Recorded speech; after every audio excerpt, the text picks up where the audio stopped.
Savez-vous quel est l'instrument le plus ancien de l'histoire? C'est la voix humaine, c'est la flûte, c'est la harpe. Avez-vous d'autres options? Bon, laissez-nous vous parler sur cela à travers un petit bout d'histoire.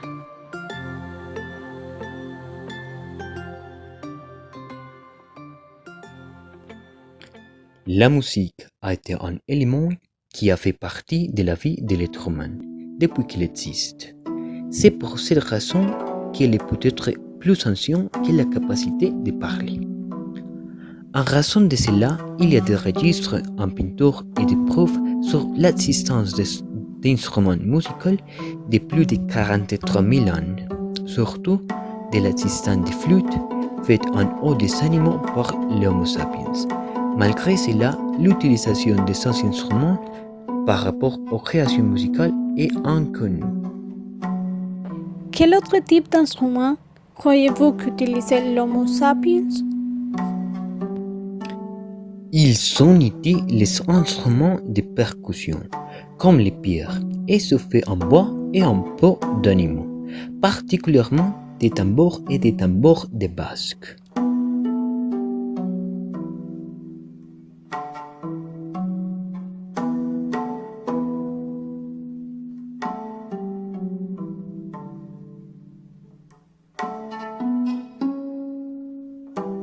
D'autre part, grâce à l'évolution de l'homme et à son nouveau mode de vie à cette époque-là, la sédentarité, sa perception de la musique a changé, et elle est devenue la façon de communiquer avec ses dieux par rapport à la mise en place de l'agriculture. En plus, la musique a été utilisée par les cultures anciennes pour faire des sonores funèbres. Ces sociétés grandissaient en exerçant l'agriculture, qui leur a permis d'avoir de grandes civilisations comme la civilisation sumérienne et après la civilisation égyptienne, dans laquelle on a lieu de progrès par rapport à la musique.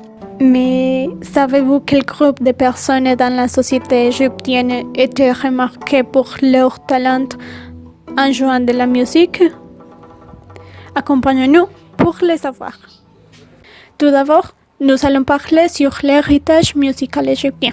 Pour cette raison, il faut parler d'Hathor, qui était la déesse égyptienne de la musique et sa préservation. La musique-là était importante dans les rituels religieux, funéraires et dans les célébrations populaires. En plus, la théorie musicale égyptienne parle de l'évolution de l'escale pentatonique des notes de musique dans la gamme pythagorique avec cette note musicale. Et leurs instruments les plus représentatifs étaient les harpes de 2 à 5 cordes, les flûtes pharaoniques, les lyres asiatiques et les trompettes en cuivre ou en or. Il faut savoir aussi que la musique représentait le bonheur pour les Égyptiens parce que les hiéroglyphes qu'ils utilisaient pour représenter le bien-être étaient les mêmes qu'ils utilisaient pour représenter et pour parler de la musique. D'après ça, nous pouvons dire que la musique avait des usages thérapeutiques. En plus, le peuple égyptien gardait ces traditions musicales à travers l'oralité et grâce au chanteur qui s'appelait Copto.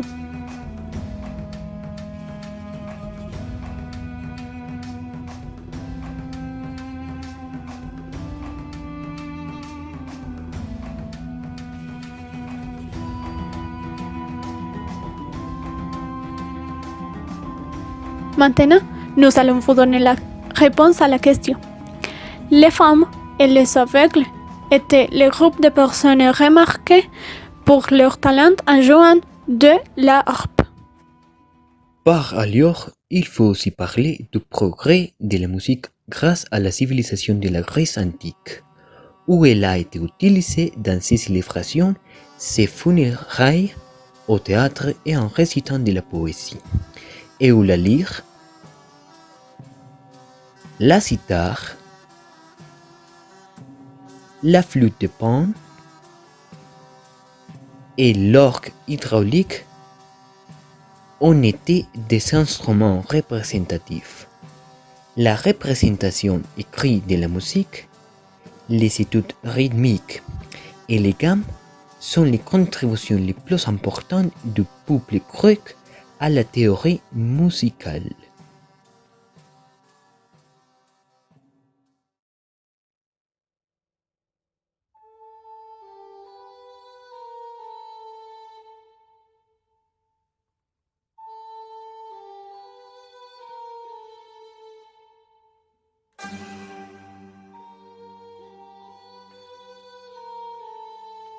Ça a été à cause de l'empire romain que la civilisation grecque a pris plusieurs de ces traditions et a conservé aussi de nombreux aspects culturels comme la musique et ses instruments. Après la chute de l'empire romain, les villes européennes ont commencé à prendre forme et elles ont gardé aussi l'aspect religieux et festif de la musique. Alors, dans cette période, la musique a été composée dans des monastères et des abbayes catholiques qui servaient à accompagner les masses. Cette musique a été exécutée par le chœur et grâce à cela, les grégoriens et les castrato se sont distingués.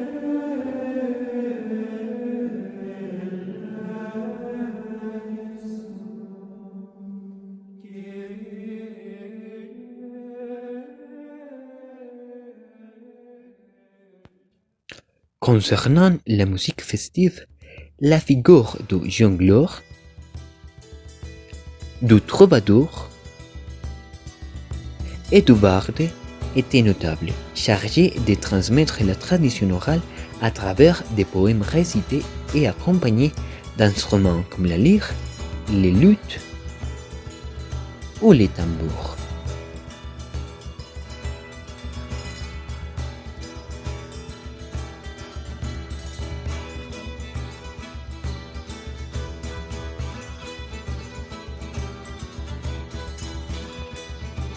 Les avancées musicales de cette époque ont été principalement en France, d'où vient le phénomène du troubadour et les premières études sérieuses de polyphonie. Ces avancées se sont répandues dans la majeure partie de l'Europe médiévale, mais ont trouvé un meilleur accueil en Espagne, où de nombreux troubadours français ont migré. En Espagne, certains poèmes appelés cantigos étaient générés, qui en plus d'être dédiés au Seigneur Fodor, étaient également des chansons pour les saints et la Vierge Marie.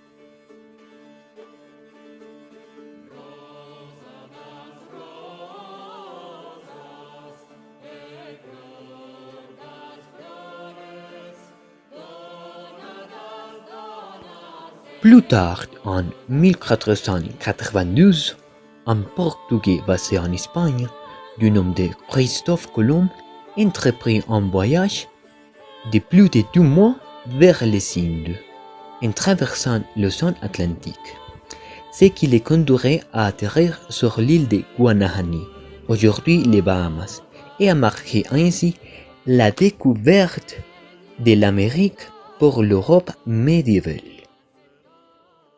Mais avant de vous donner plus de détails sur cela, dites-nous, connaissez-vous quelques données sur la musique latino-américaine?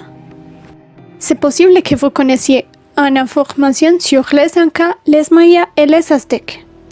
Bon, allez chez nous et connaissez un peu plus de l'histoire de la musique de ces parties du continent. Cette histoire nous parle de 4 moments. Le premier a eu lieu avec les civilisations précolombiennes avant de la découverte du continent américain. La musique à cette période est associée au rituel à l'occasion des semailles et des moissons qui étaient accompagnés de danses, d'offrandes et de sacrifices. Il existe aussi des témoignages qui parlent de chants liturgiques et de chants et de danses par rapport à l'amour et aux exploits guerriers. Dans cette période, les instruments les plus représentatifs et les plus utilisés on était sous à vente et les instruments rythmiques comme des tambours en différents matériaux. À cette époque-là, il n'existait pas d'instruments à cordes dans aucune des civilisations jusqu'à la période coloniale, qui est le deuxième moment d'histoire de l'Amérique latine. Durant les périodes coloniales, et après avec l'arrivée de Christophe Colomb, il y a eu l'importation des cultures espagnoles et portugaises, et en conséquence, la diffusion de leur religion et l'interprétation de différentes formes de musique occidentale.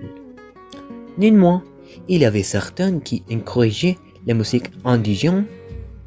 Ainsi, peu à peu, ces civilisations se familiarisaient avec des instruments venus de l'extérieur et créant de nouveaux instruments dérivés de ceux-ci. Cependant, l'expérience de la colonisation a amené avec elle non seulement les influences européennes, mais en plus celles africaines appartenant aux esclaves. Par exemple, les danses d'appel et de réponse par rapport à la côte atlantique colombienne. Et en plus, des instruments comme le marimba, qui est aussi important dans la musique colombienne. Le troisième moment est remarqué par le développement des écoles d'opéra et de la musique symphonique, en plus par la naissance de musiques comme le tango, les danses afro-cubaines et le cha-cha-cha. Cette période fait référence aux événements qui ont eu lieu vers le 19e siècle par rapport à l'indépendance et à l'époque suivante celle-là. Ensuite, le dernier moment de l'histoire de la musique latino-américaine date au milieu du 19e siècle et est appelée la période moderne. Cette période est reconnue par l'apparition de plusieurs styles musicaux qui provenaient du monde entier, grâce au renforcement des moyens de communication. Entre ces styles, nous remarquons l'apparition de la musique pop latino-américaine et la diffusion de la musique traditionnelle ou folklorique des différentes régions de cette partie du continent. D'autre part, dans la période moderne, la musique sociale, par rapport aux situations politiques dans certains pays comme le Cuba, la Bolivie, le Chili et l'Argentine, a commencé à être reconnue. Alors, trouvez-vous quelque relation entre toutes ces données et la musique traditionnelle colombienne? Les traditions musicales colombiennes ont leur origine dans les traditions musicales de descendants africaines, indigènes, espagnols et l'union de leurs patrons culturels. Grâce à cela, la musique colombienne est le résultat d'une diversité de rythmes entourés d'embrassages ethniques et culturels. C'est pour cette raison que nous avons de différents patrons culturels par tout notre pays. Par rapport à cela, maintenant, nous allons vous expliquer l'influence de quelques traditions dans chaque région du pays et vous montrer quelques patrons musicaux traditionnels en chacune. L'origine de la musique sur la côte atlantique. Cette région a été un lieu clé pour l'exercice du commerce. Grâce à cela, il y a eu des fusions entre des indigènes, des Espagnols et des esclaves africains dans les villes côtières. Sur la côte atlantique, ils célébraient des fêtes en l'honneur de la Vierge et d'autres fêtes religieuses comme les carême ou les Noël, qui ont été utiles pour convertir les indigènes et les esclaves au point d'avoir un métissage musical, ce qui a permis qu'ils adaptent et modifient des rythmes européens comme le français et les espagnols. À cette région, la cumbia est un des rythmes plus représentatifs. Dans le passé, elle était utilisée par des esclaves pour faire de la cour.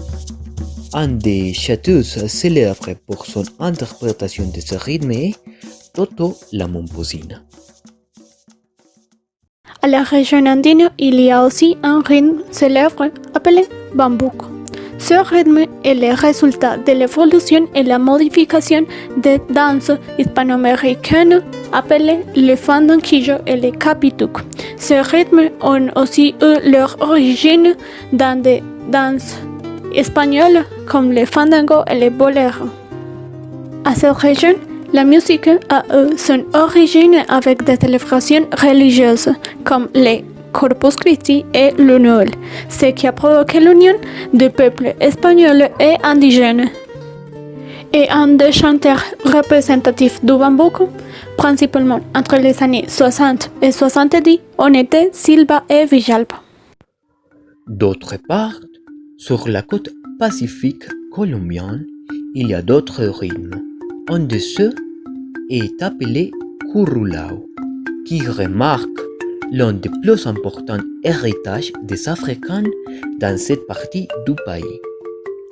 La musique sur cette côte a son origine dans les fêtes des sociétés aristocratiques espagnoles et a grandi grâce aux cultures africaines et leur nouvelle interprétation de la musique et des danses qui avaient lieu dans ces célébrations élégantes.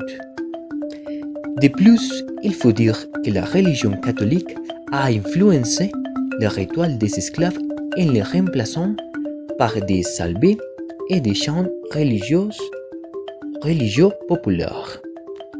Un des chanteurs représentatifs de ce rythme a été Justino Garcia.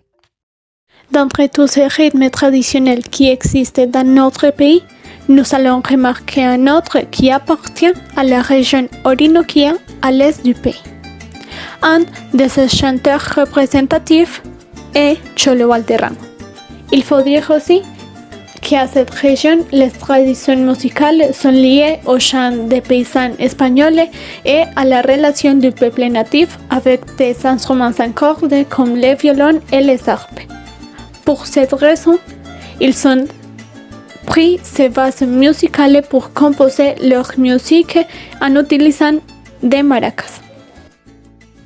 Finalement, pensez-vous que la tradition musicale de la Colombie a un lien avec la joie du peuple ou, au contraire, elle montre la justice dans le pays?